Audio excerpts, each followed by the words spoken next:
एक शाम प्राची टीवी पर सीरियल देख रही होती है। तभी उसकी सास वहाँ आती है। अरे सीरियल में तो ऐसे मग्न है जैसे आज रात का खाना पड़ोसी आकर बनाएंगे। मुझे पता ही नहीं था आपने अपने बेटे की शादी पड़ोस में भी की हुई है। हैं? मतलब? मतलब इस घर में सारा काम बहू ही करती है, आप तो सिर्फ खर्राटे मारती हैं। अच्छा जी, फिलहाल तो तुम आराम फरमा रही हो, चलो जाओ, ये मेरे टीवी देखने का समय है। आहा, इसीलिए मुझे भगाया जा रहा है। सॉरी, अब तो बिल्कुल नहीं जाऊंगी। प्राची की इस बात पर दोनों सास बहू के बीच टीवी रिमोट के पीछे बच्चों जैसे छीना झपटी शुरू हो जाती है, जिसके बीच श्लोक भी काम से घर वापस आ जाता है। आज मेरी चूहे बिल्ली की जोड़ी किस बात पर झगड़ रही है? अरे तेरे बीवी मुझे टीवी ही नहीं देखने दे रही। अरे तुम्हारी मम्मी मुझे खाना बनाने के लिए फोर्स कर रही है। अरे वाह, ऐसे बेतुके रीजन पर तो बच्चे भी झगड़ा नहीं करते। अरे मुझे कुछ मत बोल, सब इसने ही शुरू किया है। हाँ हाँ, जैसे आप तो बहुत दूध की धूली है ना। अरे बस, दोनों चुप। प्राची जाओ, खाने की तैयारी करो। और माँ तुम छोड़ो, तुम्हें क्या बोलूं, शांति से अपना सीरियल देखो, मुझे दोबारा लड़ने की आवाज सुनाई नहीं देनी चाहिए। ऐसा बोलकर श्लोक वहां से चला जाता है, जिसके पीछे पीछे प्राची भी कुछ न कुछ बड़बड़ाते हुए रसोई में चली जाती है। हाँ हाँ, सासू जी को तो कुछ बोलेंगे ही नहीं, बस मुझ पर ही हुक्म चलता है, खाना बनाओ, जैसे मैं इनके घर में खाना बनाने के लिए आई हूँ।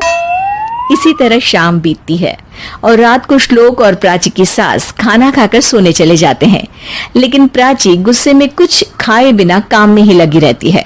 इस घर में किसी को घंटा फिक्र नहीं पड़ता, मैं खाऊं या भूखी रहूं।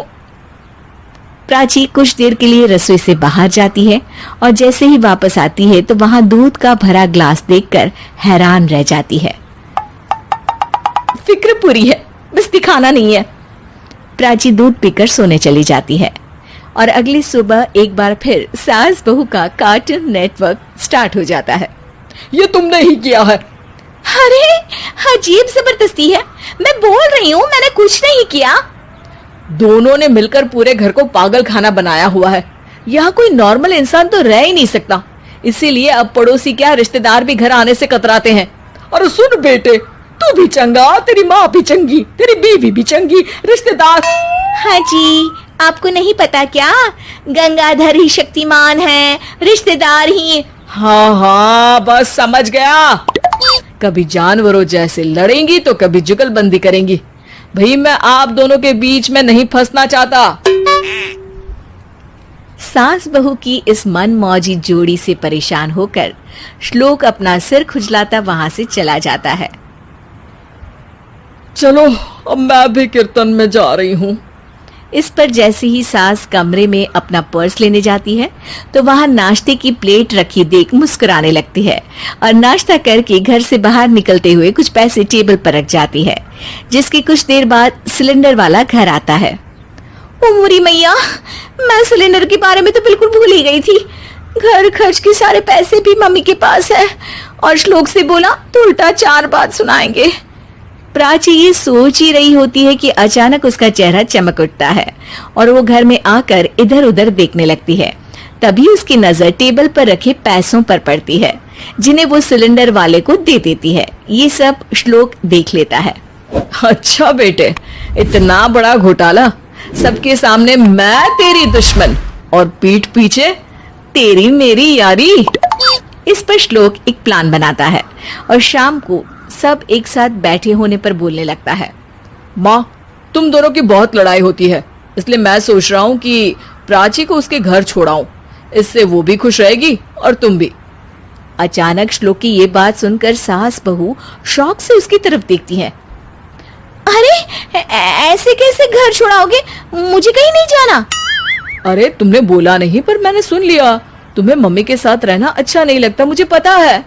अरे वो अरे, जब बहू खुद कुछ काम बोले तो वो तुझे सुनता नहीं, और अब जो इसने बोला ही नहीं वो तू समझ गया। जब उसे नहीं जाना तो फिर जबरदस्ती क्यों कर रहा है? अच्छा, फिर आपको मौसी के घर छोड़ाता हूँ, बस अब आप दोनों एक घर में एक छत के नीचे नहीं रह सकती। मैं इस टॉम एंड जेरी की जोड़ी को और नहीं झेल सकता। है? ऐसे कैसे नहीं रह सकते? तुम्हें इतनी दिक्कत है तो तुम्हारा बोरिया बिस्तर पैक कर देती हूँ, लेकिन मम्मी जी कहीं नहीं जाएंगी। बिल्कुल यही सुनना था मुझे।